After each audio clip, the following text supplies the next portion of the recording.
Check this out. After defeating Vulcan, he got his hands on something super cool, the Sphere of Avarice. The description said it was made from solidified blood of the archdemon Vulcan. So, if archdemon is like Vulcan's title, then the higher floors are probably filled with similar powerful beings.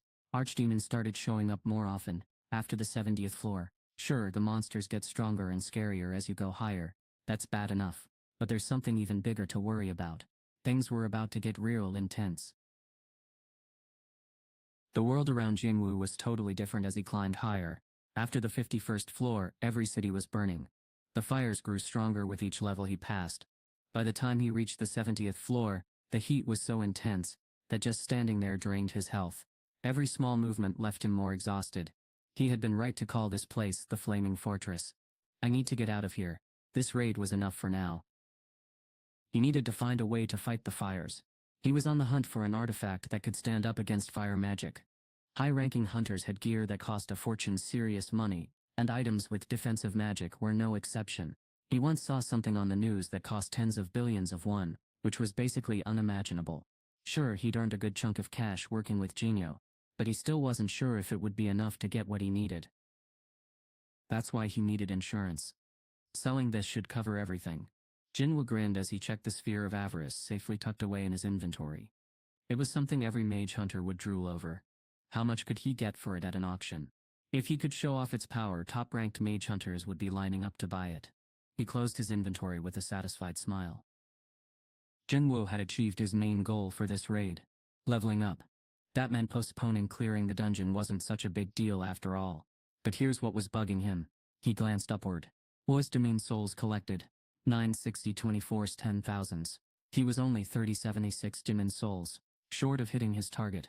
If he could just grab a few more, he'd be done with this quest. It was day 6 now, and the finish line was in sight.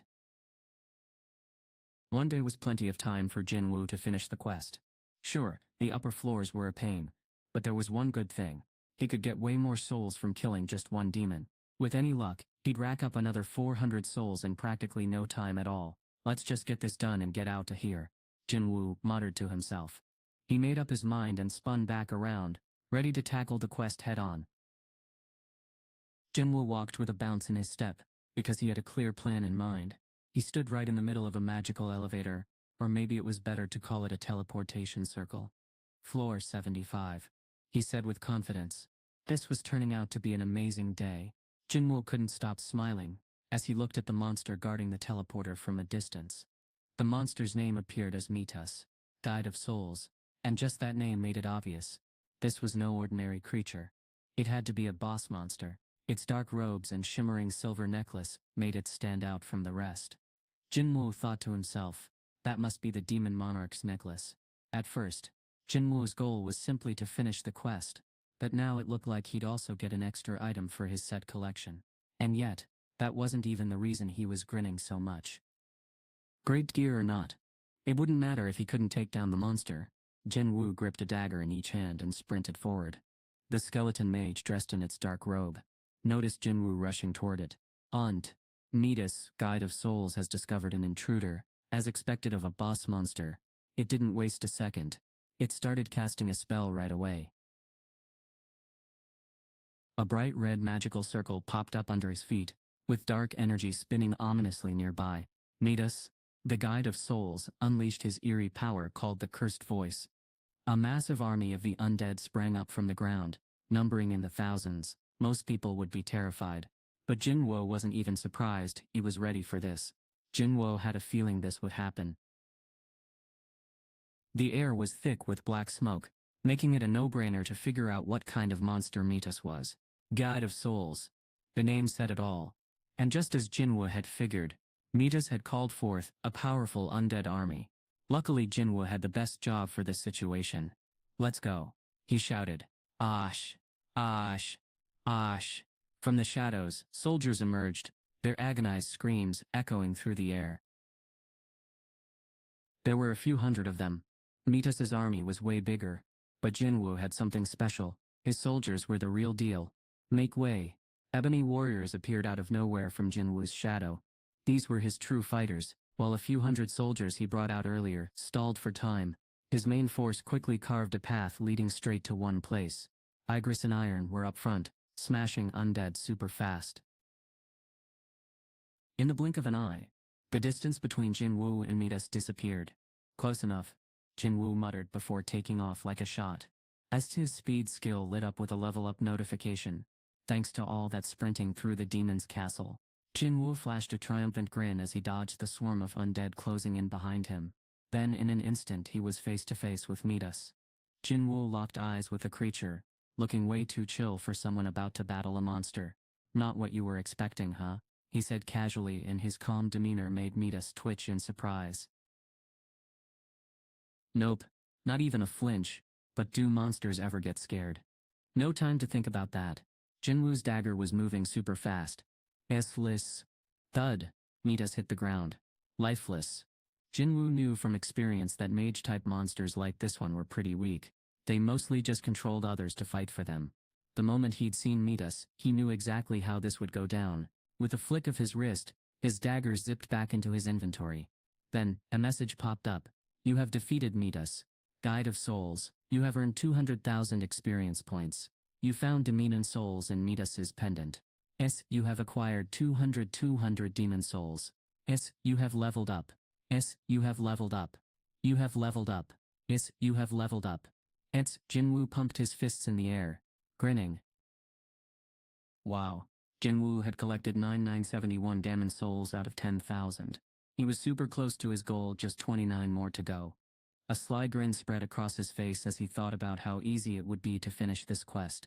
With just a few more demon kills, he'd be done. Eager to wrap things up, Jin-Woo quickly grabbed all the drops and stepped into the teleportation circle. Floor 76, he said, ready to take on whatever came next. On the east coast of the United States, Dong-soo was having a rough time. His body twitched like he was stuck in a nightmare. Then, without warning, he shot straight up in bed. His eyes popped open, staring at the white ceiling above him. What was going on? He peered around at the unfamiliar place. Ah, Spill, he muttered, sounding unsure. It hadn't been a dream after all. He wiped the sweat dripping under his chin, and realized he was wearing a hospital gown with an IV in his arm.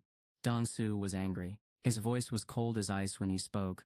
If you've got something to say, spit it out and leave. The assistant director from the Hunter Command Center stood there, calm and collected. Despite Dong-soo's irritation, a middle-aged man with more gray hair than black walked up to Dong-soo. I was waiting for you, he said quietly. There's something important I needed to ask you in person. Dong-soo wondered what this guy wanted. The hunter looked up at him. The man, who seemed to be some kind of assistant director, stared straight into Dong-soo's eyes. Atman Ao-won-sung, are you absolutely sure he's a magic beast? He asked. Are you saying I attacked another human being? Dong-soo shot back. I'm not saying I don't believe you, the man said quickly. I just want to check what I saw with my own eyes, he said, handing his cell phone to Dong-soo. A video was playing on the screen. Is this footage from a surveillance camera nearby? He replied. On the video, an Asian man was rushing into the collapsing command center building to rescue the employees. There was no need to ask who that man was. It was obvious. Dong-soo couldn't forget that face. It was the last thing he saw before everything went black. That man's name was Ao-won-sung. The assistant director looked at him with a serious expression. I've never heard of a magic beast helping humans, he said. Are you still sure about this guy? Dong-soo nodded firmly. He's definitely one. The assistant director took his phone back, his face still serious. After you're done here, don't forget to swing by the command center. There are some forms you need to fill out. He started walking off, but stopped when Dong-soo asked a question. What happened to that guy? He disappeared right after he fought you. The assistant director replied. We tried to chase him, but I'm not sure if we can catch someone who's strong enough to take you down. Before he left, the assistant director awkwardly asked, any idea where he might have gone? Dong-soo didn't say a word, making it clear he wasn't going to talk. The assistant director then left. As soon as he was gone, Dong-soo yanked out his IV. Damn it, Dong-soo muttered, feeling embarrassed about losing the fight. Before he even realized what was happening, Ao-won had his foot pressed firmly on Dong-soo's neck. Dong-soo lay there, cringing on the ground, struggling to catch his breath. Il-won leaned in and growled. Listen up, don't ever come back to Korea. I'm not saying this for my son. I'm saying it for your own good. If you ignore this warning, you'll regret it. Even when you're dead. After that, everything went black for Dong-soo. When Dong-soo came to, he was lying in a hospital bed. A strange thought echoed in his mind. I won't be able to close my eyes, even when I'm dead. What did that even mean? Was someone threatening him with a slow and painful death? His fists clenched tightly as anger surged through him. Not only had he lost to a magic beast, but now he was being mocked by it too. Where is he? Dong-soo muttered under his breath. He vowed to track down the person who did this and make them pay. This wasn't over, not by a long shot. But how? Magic beast or not? He couldn't deny that the guy was super strong. I'll need better gear to catch him. Luckily he could easily get his hands on some. I need to contact my guild. Dong-soo was a member of the Scavengers, one of the top guilds in the world. There was even a joke about how the Scavenger Guild's artifacts were worth more than the annual budget of a small country. I'll be fine as long as I have an artifact. Dong-soo's gaze was furious. South Korea. Jin-Woo had just defeated a massive archdemon, and it was all over. He couldn't help but grin from ear to ear. This last battle had been a huge success. He'd earned 4 demon souls, which pushed him past his goal of collecting 10,000. The final count. A message popped up in front of him. Quest complete. Collect demon souls. 1. Awards are ready to be claimed. As, would you like to view your rewards? /us. Absolutely, Jin-Woo replied, and a list immediately appeared. Ding ding. Afsir. Here are your rewards. Jin-Woo's eyes lit up as he checked out the goodies he'd earned. Let's see what he got. You've got 3 awesome rewards to pick from. Choose any item. This one's super exciting. Jin-Woo can pick any item he wants. 2+20 ability points est. A nice boost to make him stronger or faster. Mystery reward? Who knows what cool surprise this could be. But honestly, Jin-Woo was most hyped about the first one. No exaggeration, he'd done it all mostly for that reward. Okay, I'll take the first one, he said, his eyes shining with excitement. You can choose any item from the list. A voice chimed in. Pick wisely. Jin-Woo's grin grew wider. He could pick anything he wanted, any item at all. From the moment Jin-Woo saw the quest, he had his eyes on one thing, a specific prize. He wondered, what if he'd picked something else? Would everything have turned out differently? The question had been on his mind since that day. He wasn't entirely sure if it counted as an item, but hey, there was no harm in asking. The system jumped in again, like it couldn't wait any longer. Choose one item from all the options. Butter, it said. Jin-Woo thought hard about it before finally giving his answer. A cursed mystery box.